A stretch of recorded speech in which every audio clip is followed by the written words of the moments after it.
नमस्कार, weekly topics में आप सभी का स्वागत है। मैं हूं सुमित और वीकली टॉपिक्स जहां पर हम बातचीत करते हैं इस पूरे हफ्ते की, साथ ही साथ उसके अलावा हम बातचीत करते हैं उन स्टॉक्स पे जिन पर आप अभी भी फोकस कर सकते हैं, इन स्थितियों में भी फोकस कर सकते हैं। अलग अलग जानकार मौजूद रहते हैं, उनसे तो हम बातचीत करते हैं मार्केट्स को लेकर भी, और साथ ही साथ किन शेयरों पर अब आपको दांव लगाना है, कहाँ पर आपको नजर रखनी है, इन पर हम बातचीत करते हैं। तो शुरुआत कर लेते हैं पहले तो इस हफ्ते के बाजार को लेकर। ये हफ्ता थोड़ा ट्रंकेटेड वीक था, यानी कि एक छुट्टी थी और लिमिटेड सेशन के बीच में मार्केट्स ने कामकाज किया। सेंसेक्स करीब 1/4% ऊपर रहा, निफ्टी 1/4% ऊपर रहा। इंटरेस्टिंग, अपने ऑल टाइम हाई को निफ्टी ने हिट किया। निफ्टी बैंक 1.5% ऊपर रहा, अपने हाइस पर तो पहुंचा लेकिन 50,000 के दहलीज से थोड़ा सा घूमता हुआ दिखाई पड़ा। मिड कैप इंडेक्स में खरीदारी रही। पीएसयू जबरदस्त तेजी में ऑलरेडी कामकाज कर रहा है, 4% की तेजी है। पीएसयू बैंक तेजी में है। एसबीआई में एक बढ़िया रफ्तार बनते हुए दिखाई पड़ी। ऑटो सेल्स के नंबर्स भी आए तो 2% के आसपास की तेजी ऑटो इंडेक्स में भी देखने को मिली। क्रूड थोड़ा सा सॉफ्टन हुआ तो आपने बीपीसीएल, एचपीसीएल, आईओसी ऐसे शेयरों में खरीदारी देखी। और प्राइवेट बैंक तो बहुत ज़्यादा हलचल में रहे, खासतौर से आईसीआईसीआई बैंक के नंबर्स के बाद एक रोबस्ट परफॉर्मेंस देकर गया। M&M 7.5% चला, नए हाइस पर पहुंचा। पावर ग्रिड, ग्रासिम, कोल इंडिया नंबर्स के बाद 4% तक चला। और एसबीआई करीब 4% तेजी यहां पर बनते हुए दिखाई पड़ी। गिरने वाले शेयरों में HCL टेक रहा, जहां पे इस पूरे हफ्ते में प्रेशर रहा। करीब नंबर्स के बाद 9% के आसपास decline. Apollo hospital, Kotak Mahindra bank, HDFC life, Bharti Airtel, ये कुछ ऐसे नाम जो कि इस पूरे हफ्ते में दबाव के साथ कामकाज करते हुए दिखाई पड़े। दोनों ही जानकार जो हमारे साथ मौजूद हैं, अब उनसे बातचीत कर लेते हैं। हमारे साथ पार्थिव शाह है आज बातचीत करने के लिए, और सिद्धार्थ खेमका सर मौजूद हैं, जिनसे हम चर्चा करेंगे मार्केट्स पर भी और स्टॉक स्पेसिफिक भी। सिद्धार्थ सर और पार्थिव सर, नमस्कार, स्वागत है आप दोनों का एक कार्यक्रम में। पहले तो सिद्धार्थ सर, एक मार्केट्स पे आपका व्यू चाहूँगा। ऑल टाइम हाइस पर हम खड़े हैं, निफ्टी के संदर्भ में, निफ्टी बैंक के संदर्भ में, मिड कैप स्मॉल कैप के संदर्भ में, सेक्टर स्पेसिफिक भी, और सामने दो बड़े इवेंट खड़े हैं, एक है अर्निंग और दूसरा इलेक्शन पोल्स। एक तरफ डर भी है कि क्या बाजार रिएक्ट करेगा, अनुमान के हिसाब से चीज़ें नहीं रहती हैं तो। दूसरा, इन स्थितियों में वैल्यूएशन इतना कंसर्न अभी तक निफ्टी के नहीं है। 22 के मल्टीपल पे निफ्टी कामकाज कर रहा है, जबकि निफ्टी ने अपने एक समय पे 40 के मल्टीपल तक देखे हैं। आप किस खेमे में हो, कैसे रीड कर रहे हो मार्केट्स को, क्या करा जाए अभी? जी सुमित, बहुत बहुत शुक्रिया। देखिए, मार्केट्स की अगर आप ओवरऑल बात करें तो आपने दो मेजर इवेंट्स बताया, दोनों डोमेस्टिक। इसके अलावा ग्लोबली भी बहुत सारे फैक्टर्स हैं जो सेंटिमेंट्स को ड्राइव कर रहे हैं, चाहे वो आप यूएस फेड कमेंट्री की बात करें, चाहे वो आप जियोपॉलिटिकल टेंशंस की बात करें। तो ऐसे वोलेटाइल एनवायरनमेंट के बावजूद आप देखिए तो आज भी निफ्टी ने एक नया हाई क्रिएट किया है। डेफिनेटली थोड़े मार्केट में कुछ न्यूज चली, कुछ कॉशियसनेस था। प्रॉफिट बुकिंग हम देख रहे हैं कि एवरी न्यू हाई पे थोड़ी बहुत प्रॉफिट बुकिंग देखने को मिल रही है, और मुझे लगता है ये बहुत अच्छा एक जो देखने को मिल रहा है कि प्रॉफिट बुकिंग, उसकी वजह से जो स्ट्रेंथ है वो काफी मिल रही है, ताकि लोग हर पड़ाव पर बुक कर रहे हैं। अर्निंग्स की बात करें तो बहुत अच्छी अर्निंग्स ग्रोथ आ रही है, एक्सपेक्टेशन काफी स्ट्रांग है। FY24 में हमारा अनुमान है कि ओवरऑल जो ऑलरेडी 3 क्वार्टर्स के नतीजे आ चुके थे, जो फोर्थ क्वार्टर के नतीजे अब आ रहे हैं, तो 21-22% ग्रोथ निफ्टी में आएगा। आगे चलकर ये ग्रोथ थोड़ा हाई बेस की वजह से 16, 17, 18% के आसपास दिखेगा। एंड इस ग्रोथ पर हमें लगता है कि वैल्यूएशंस काफी अट्रैक्टिव है, स्ट्रांग है। मिड कैप स्मॉल कैप थोड़े हालांकि चल गए हैं, वहां पे हमें लगता है कि वैल्यूएशंस जो है निफ्टी के बराबर थोड़ा अनकंफर्टेबल लगता है, थोड़ा हाई लगता है। तो प्रेफरेंस ये रहेगा कि थोड़े लार्ज कैप में बने रहे। मिड कैप स्मॉल कैप में ग्रोथ आएगी, इकोनॉमिक ग्रोथ है। हमें लगता है कि सिलेक्टिव सेक्टर सेगमेंट्स में अभी भी बहुत वैल्यूएशन प्ले करने के लिए और ग्रोथ प्ले करने के लिए स्कोप है। तो ओवरऑल तो हमारा व्यू मार्केट्स पे पॉजिटिव है, सिलेक्टिव रहे, बट डेफिनेटली पॉजिटिव व्यू है। सिद्धार्थ सर, क्योंकि आपने अर्निंग्स के ऊपर एक बहुत बड़ी रिपोर्ट आप लोग निकालते भी हो, और अर्निंग्स का एक बड़ा हिस्सा हम ऑलरेडी देख चुके हैं। अब तक के अर्निंग्स में आपको क्या कोई डिस्कम्फर्ट दिख रहा है या कंफर्टेबल सिचुएशन में हो? और मिड कैप आईटी जो बहुत परफॉर्म करने के बावजूद भी टूट रहा है, क्योंकि ऑलरेडी बहुत एक्सपेक्टेशन हाई थी वहाँ पर। बिरला सॉफ्ट हो गया या परसिस्टेंट हो गया, कोफोर्ज हो गया, ये पूरे हफ्ते के एक्सीडेंट भी रहे हैं। यहाँ कैसी सिचुएशन आप रीड कर रहे हो? जी बिल्कुल सुमित, आप देखिए तो जो मेजर सेक्टर जहां पे थोड़ा डिसअपॉइंटमेंट आया है वो है आईटी सेक्टर। एनालिस्ट जो है कम्युनिटी कहीं ना कहीं थोड़ा एक्सपेक्ट कर रहे थे कि H2 से second half of the year से थोड़ा रिकवरी आएगा, बट अगर आप देखें तो लार्जर कंपनीज ने अपने गाइडेंस को कट किया है, पूरे साल के गाइडेंस को। और वहीं मिड कैप्स और टीयर 2 आईटी प्लेयर्स जो ग्रोथ में आउट परफॉर्म कर रहे थे, जिसकी वजह से उन्हें प्रीमियम मिल रहा था, अब उन पर भी वो ग्रोथ इंपैक्ट आ रहा है, जिसकी वजह से अगर आप देखें ग्रोथ कम होता है और वैल्यूएशन हाई होता है तो डबल मार पड़ती है मार्केट में, और वही हो रहा है।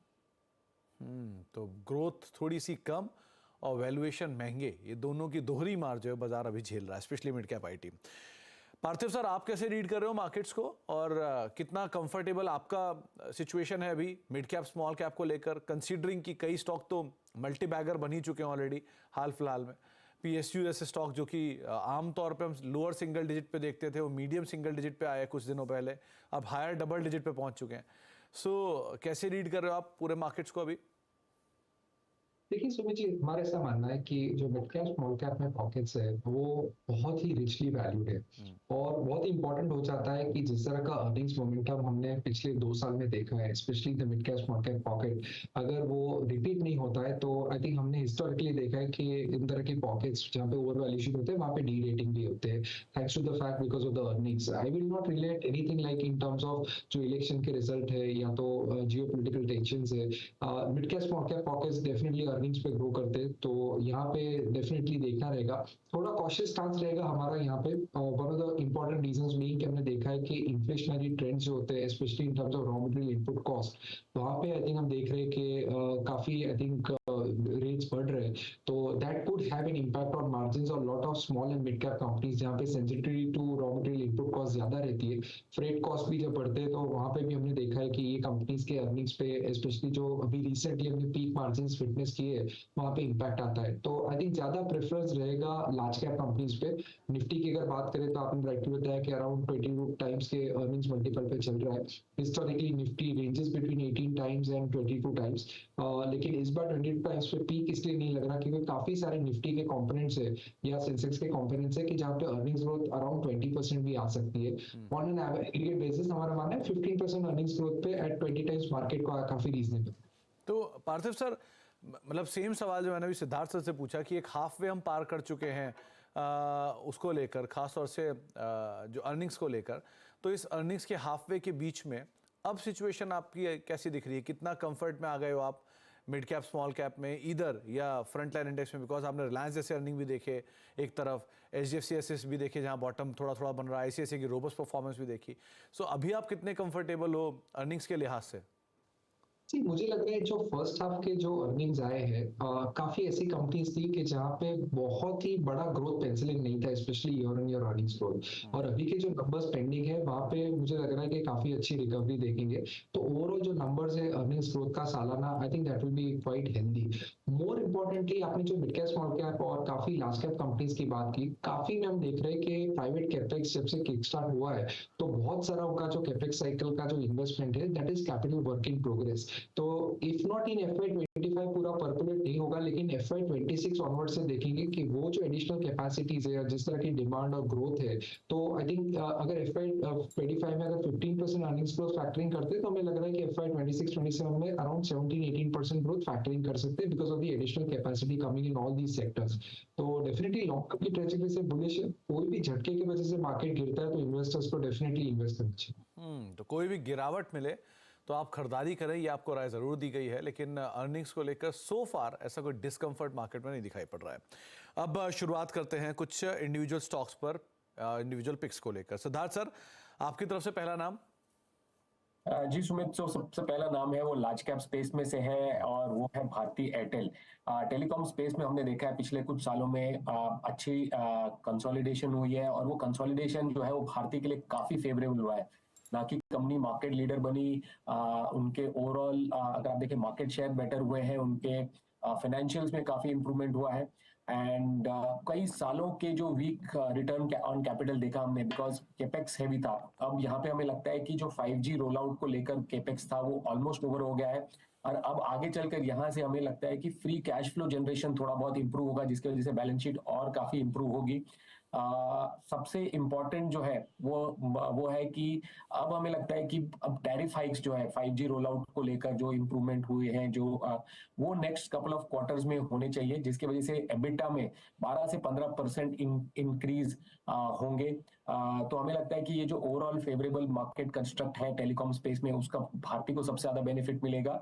जिसकी वजह से बोथ फ्री कैश फ्लोज और रिटर्न रेशियोज इंप्रूव होंगे। हमें लगता है कि FY26 तक भारतीय एयरटेल का रिटर्न रेशियो जो है, रिटर्न ऑन कैपिटल एम्प्लॉयड, वो बढ़कर 15% होगा, वो जो काफी अट्रैक्टिव है कैपिटल इंटेंसिव बिजनेस के लिए। तो बाय कीजिए। रिकमेंडेशन ये रहेगा कि भारतीय एयरटेल को 1 ईयर के लिए, और हमारा जो टारगेट है वो है 1570 का। 1570 रुपए के टारगेट्स के लिए आप भारतीय एयरटेल पे दांव लगा सकते हैं। सिद्धार्थ सर, दो सब्सिडरीज भी अब स्ट्रांगली परफॉर्म कर रहे हैं। इंडस का भी पहले परफॉर्मेंस को देखें या फिर आप हेक्साकॉम भी देखें, वहाँ पे भी परफॉर्मेंस बहुत अच्छी आ रही है। तो वैल्यू अनलॉकिंग की जो स्टोरी थी वो तो चली रही है। प्लस एक पॉसिबिलिटीज माना जा रहा है कि शायद चुनाव के बाद एक बड़ा टैरिफ हाइक या मल्टीपल स्मॉल टैरिफ हाइक्स जो है वो आते हुए दिखाई पड़े। क्या ऐसी पॉसिबिलिटीज आप भी तलाश रहे हो? जी बिल्कुल। देखिए, जो सब्सिडरी से अनलॉकिंग है वो प्ले आउट हो रही है। अब जो इंडस टावर में है, वो भी न्यूज आ रही है कि भारतीय उसमें से जो वोडाफोन का पूरा स्टेक, जो रिमेनिंग स्टेक है, वो भी ले ले और वो उसे फुल्ली ओन्ड अपना बना ले। That will be very positive, so that जो टावर्स है और उनका इंफ्रास्ट्रक्चर अपने बिजनेस के लिए ड्राइव कर सके। हेक्साकॉम में देखा काफी स्ट्रॉन्ग लिस्टिंग हुई, मार्केट में बहुत इंटरेस्ट है। जो एयरटेल अफ्रीका है वहां पे भी वैल्यू अनलॉकिंग फ्यूचर में हो सकती है। और सबसे इंपॉर्टेंट जो हम एक्सपेक्ट कर रहे हैं कि इलेक्शंस के बाद जो टैरिफ हाइक है, ऑलरेडी 5G रोल आउट हो चुकी है, बाकी जो सर्विसेज है काफी इंप्रूवमेंट किया है इन्होंने, केपेक्स किया है, तो उसका कहीं ना कहीं अब उसको जो प्राइस में इंक्लूड करना डेफिनेटली बनता है। तो हम भी एक्सपेक्ट कर रहे हैं कुछ छोटे छोटे प्राइस हाइक्स इलेक्शंस के बाद 2-3 क्वार्टर पे शायद कंपनी 2-3 क्वार्टर के ऊपर करके इम्प्लीमेंट करें। तो पॉसिबिलिटीज बहुत सारी हैं और भारतीय एयरटेल एक स्टार परफॉर्मर भी रहा है इस साल। करीब करीब 64% के आसपास का रिटर्न दिया, लेकिन अभी भी 1500 प्लस 1500 के टारगेट्स जो है आप इसमें देख सकते हैं। 1570 के टारगेट्स के लिए लॉन्ग जा सकते हैं। पार्थिव सर, पहला नाम आपकी तरफ से। सर मेरा स्टॉक रहेगा कोटक महिंद्रा बैंक। एक कॉन्ट्रेरियन व्यू लेना है हमें ये स्टॉक पे। नो डाउट एक मैसिव अंडर परफॉर्मर रहा है despite being a fantastic franchise, और रिसेंटली जो न्यूज आया does not bode at all well for the current sentiment, और ऑलरेडी स्टॉक काफी बड़े पैमाने पे डीरेट हो चुका है already from its lower than 5 year valuation price to book valuation band. तो उस लिहाज से हमें लग रहा है कि यहाँ पे वैल्यूएशन कंफर्ट बहुत ज्यादा है। सी एक चीज समझनी जरूरी है कि जिस तरह से हमने देखा कि बजाज फाइनेंस में भी जो कमबैक आया है इन टर्म्स ऑफ 6 महीना लगा था उनको क्लीन अप करने के लिए, उसके बाद आरबीआई ने वापस जो उनके ईएमआई कार्ड है वो अलाउ किए हैं। मुझे लग रहा है कि I think it's a stern warning even to Kotak group in terms of insuring के जो उनके टेक्निकल सिस्टम्स है वो स्टेट ऑफ आर्ट हो। एज सच कॉन में भी अगर आप सुनेंगे तो उन्होंने यही बताया कि they are working on Kotak 2.0 in terms of the technology, तो काफी टेक्नोलॉजी स्पेंड होने वाला है। इनकी जो सब्सिडरीज है वहां पे परफॉर्मेंस जोरदार है। अगर मैं कोटक प्राइम की बात करूँ या तो उनके जो माइक्रो फाइनेंस बिजनेस है उसकी बात करूँ, उनके इंश्योरेंस वर्टिकल से म्यूचुअल फंड के ग्रोथ देखे तो 34% एएम ग्रोथ है। कोटक सिक्योरिटीज भी अच्छा करी। तो एसओटीपी वैल्यूएशन पे अगर इनका मैं वैल्यूएशन करता हूँ कि अभी के जो 1550 का प्राइस है कोटक में, उस पे almost 450-500 rupees is the SOTP for the subsidiaries. तो at $1000 Kotak is quoting at around 2.6 times forward price flow multiple. Historically अगर एवरेज देखें तो 3.8 से कभी नीचे नहीं रहता है ज्यादा। तो मुझे लग रहा है कि आने वाले 6 महीने से 12 महीने में कोटक जैसा स्टॉक में अगर कोई भी आरबीआई की तरफ से पॉजिटिव न्यूज आता है तो यहाँ पे रिबाउंड होगा। प्लस कैपिटल एडिक्वेसी बहुत ही स्ट्रांग है और उनका जो deposit loan to deposit ratio है that is also very very comforting. तो आगे जाते I think return ratios improve हो सकते हैं, ऐसा अनुमान। पार्थिव सर, एक रिटेल निवेशक के हिसाब से एक चीज़ पूछना चाहूँगा आपसे। एक स्टॉक जो ऑलरेडी पिछले 3 साल से परफॉर्म नहीं कर रहा है, उसके बाद उसने और ज़्यादा थपेड़े उसे झेलने पड़ रहे हैं हेडविंड के तौर पर, और सबसे बुरे दौर की सिचुएशन क्रेडिट कार्ड कारोबार को लेकर हो, पुराने जो इनके वेटरन्स हैं उनके रिजिग्नेशंस को लेकर हो, ये तरह की चीज़ें आ रही हैं। बट कारोबार के नंबर से कोई खास फेरबदल नहीं हो रहा, वो वहीं के वहीं चल रहे हैं अभी भी, बहुत प्लस माइनस 2-5%। तो इसीलिए क्या ये अपने वर्स्ट टाइम पे बेट करना इसको बेटर रहेगा, क्योंकि अब इसमें खोने के लिए बहुत गुंजाइश दिख नहीं रही है कहीं? एब्सोल्युटली, आई थिंक यही कॉल है। हमने हिस्टोरिकली काफी जो लार्ज कैप कंपनीज उसमें देखा है कि एक लॉस्ट फेज आ जाता है जहाँ पे 3-4 साल स्टॉक कुछ नहीं करता। उसके बाद जब वैल्यूएशन बहुत ही रॉक बॉटम हो जाते हैं, उसके बाद मैनेजमेंट काफी प्रोएक्टिव स्टेप्स लेते हैं। There is a change at the top as well, change in technology, change in the strategy, business strategy, और उसके बाद हम देखते हैं कि ऑल ऑफ अ सडन बहुत अच्छे शानदार नंबर्स आते हैं। तो कोटक की जो आरओई जो लो है, it's also because of lot of conservative loan lending practices. काफी कैपिटल एडिक्वेसी ज्यादा रहती है, कैश क्वेश्चन ज्यादा रहता है और लेंडिंग कम रहती है। तो आगे जाते अगर उसमें कोई स्ट्रैटेजी चेंज करते हैं और आरओईज इंप्रूव होते हैं, तो मुझे लगता है कि डेफिनेटली री रेटिंग हो सकता है। प्लस आई थिंक सबसे बड़ा ट्रिगर रहेगा कि जब आरबीआई इनको वापस क्लीन चिट देता है in terms of the technology upholding, तो उसमें 6 महीना लग सकता है। लेकिन लॉन्ग टर्म की इन्वेस्टमेंट के लिहाज से ऐसे वैल्यूएशन पर अगर एंट्री पॉइंट लेते हैं, तो आने वाले 3-4 साल में हम देखेंगे तो रिटर्न्स बहुत अच्छे दिखेंगे। तो सबसे बुरे दौर में कहा जाता है कि अच्छी खबर और अच्छा भाव एक साथ नहीं आता, तो अगर आपको बुरे दौर में कोई अच्छा स्टॉक मिल रहा है तो आप उस पर बेट कर सकते हैं। पार्थिव शर्मा ने कोटक 1860 के टारगेट्स के लिए आप यहाँ पे खरीदारी कर सकते हैं। सिद्धार्थ सर, दूसरा नाम? सुमित, जो दूसरा नाम है वो फाइनेंसिंग बिजनेस से है, consumer and small finance business में वो है पूनावाला फिनकॉर्प। पूनावाला फिनकॉर्प ने अपने लिए एक बहुत ही अच्छा स्पेस चुना है जहां पे मार्केट शेयर गेन कर रहे हैं कंसिस्टेंटली। उन्होंने पिछले कुछ सालों में स्ट्रॉन्ग लीडरशिप टीम्स खड़े किए हैं अक्रॉस फंक्शंस, अपने प्रोडक्ट्स और कस्टमर्स को अलाइन किए हैं सेगमेंट्स में, एंड टेक्नोलॉजी का बहुत बड़ा लेवरेज ले रहे यूज कर रहे हैं एनालिटिकल्स और लेंडिंग बिजनेस के लिए ग्रो करने के लिए। तो हमें लगता है ये बहुत ही अच्छा एक बिजनेस स्पेस है। अगर हाल के नतीजे देखें तो कंपनी ने बहुत ही स्ट्रॉन्ग नंबर्स दिए Q4 में। जो एनआई ग्रोथ है वो 48% का था और जो प्री ऑपरेटिंग प्रॉफिट था वो 103% ग्रोथ हुआ है। AUM ग्रोथ 55% का हुआ इस क्वार्टर में। तो हमें लगता है कि ओवरऑल जो आगे चलकर कंपनी अपने जो निम्स है वो 9% पे और उसे या तो उसे थोड़ा ज्यादा मेंटेन कर सकती है FY25 FY26 में, क्योंकि जो ये सेगमेंट्स है कंज्यूमर और small finance from small business finance, यहाँ अच्छी ग्रोथ अपॉर्चुनिटी दिखती है। इसके साथ ही कंपनी को हाल में अप्रूवल मिला है, regulatory approval credit card launch करने के लिए, और हमारा एक्सपेक्टेशन है कंपनी के बेसिस पे कि अगले 2-3 हफ्तों में कंपनी अपने क्रेडिट कार्ड्स भी लॉन्च करेगी।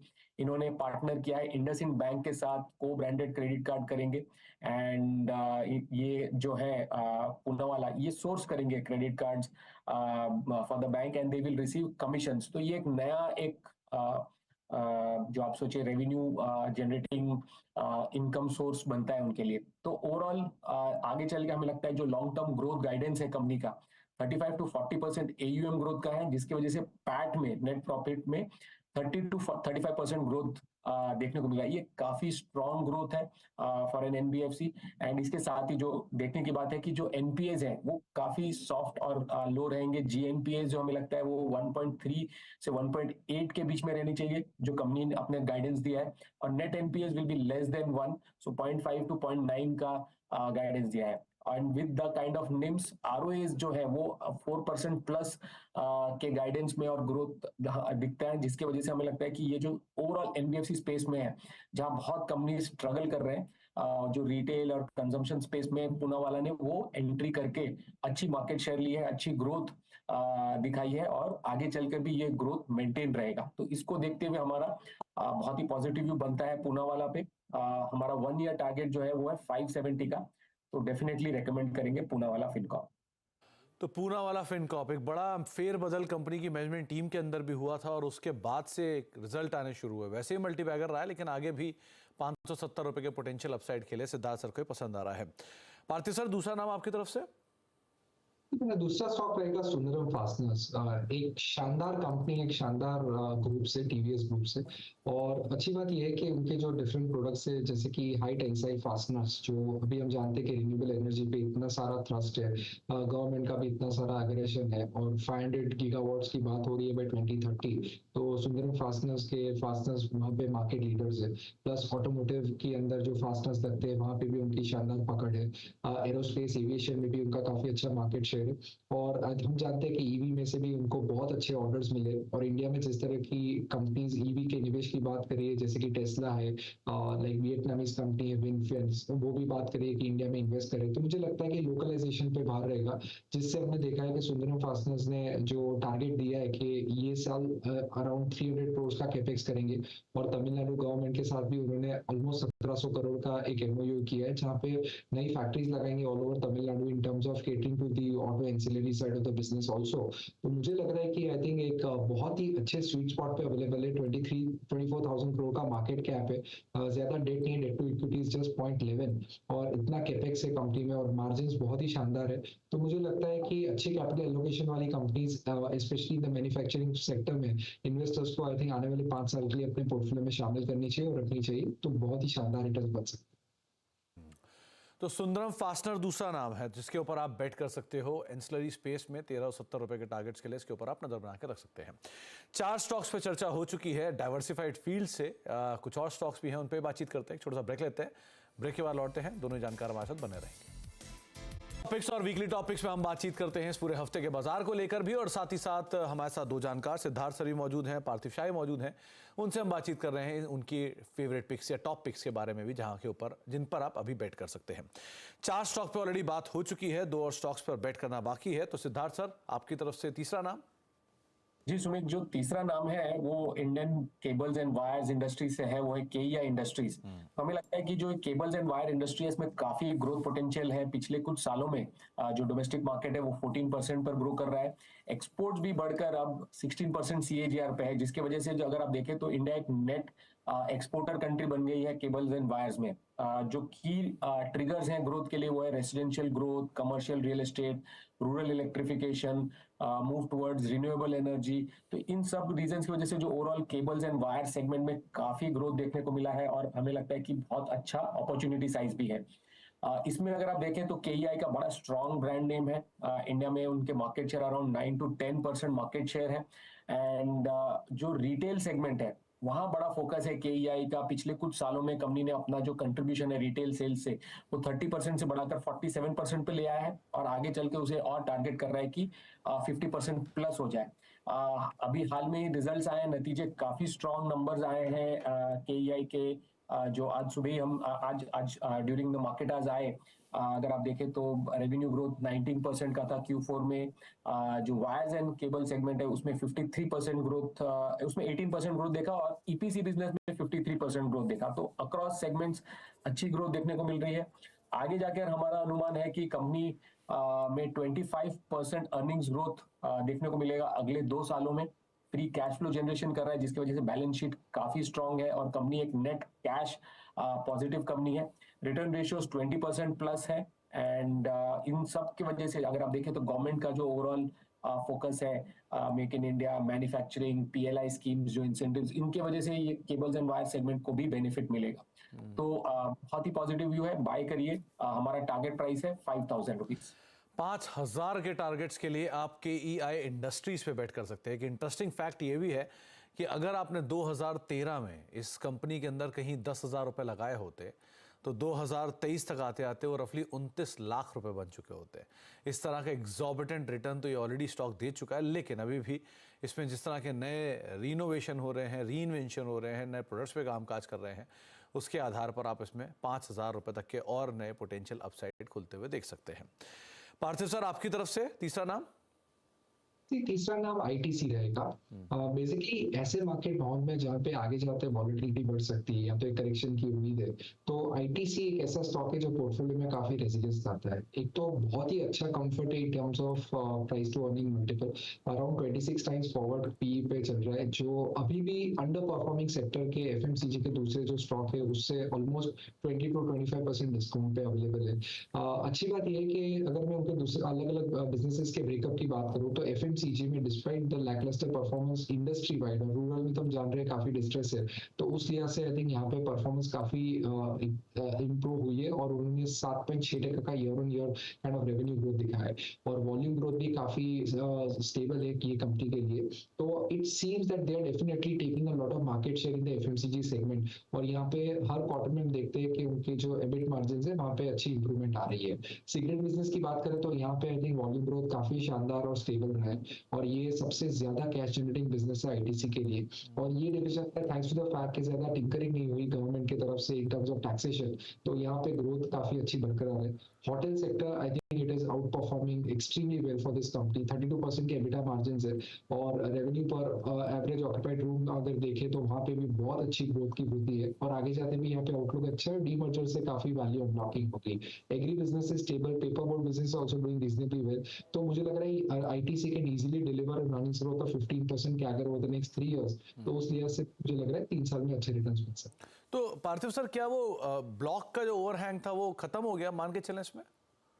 इस एब्सोल्युटली आई थिंक ये बहुत बड़ा ओवरहैंग था और तब बहुत अच्छी अपॉर्चुनिटी मिली थी आईटीसी में एंट्री की और उसके बाद आई थिंक स्टॉक काफी बढ़ चुका है। लेकिन मुझे लग रहा है कि यहाँ से भी आई थिंक वैल्यूएशंस बहुत ही रीजनेबल है और mainly we are focusing on the business momentum और massive free cash flow generating ability of ITC जो करीबन 15,000 करोड़ के आसपास है। तो फ्री कैश फ्लो यील्ड बहुत ही स्ट्रॉन्ग है कंपनी का, तो आगे जाते भी डिविडेंड की अच्छी उम्मीद है और नए बिजनेसेस में भी डिप्लॉय कर सकते हैं, तो काफी वैल्यू एक्रेटिव स्ट्रैटेजी रहती है आईटीसी।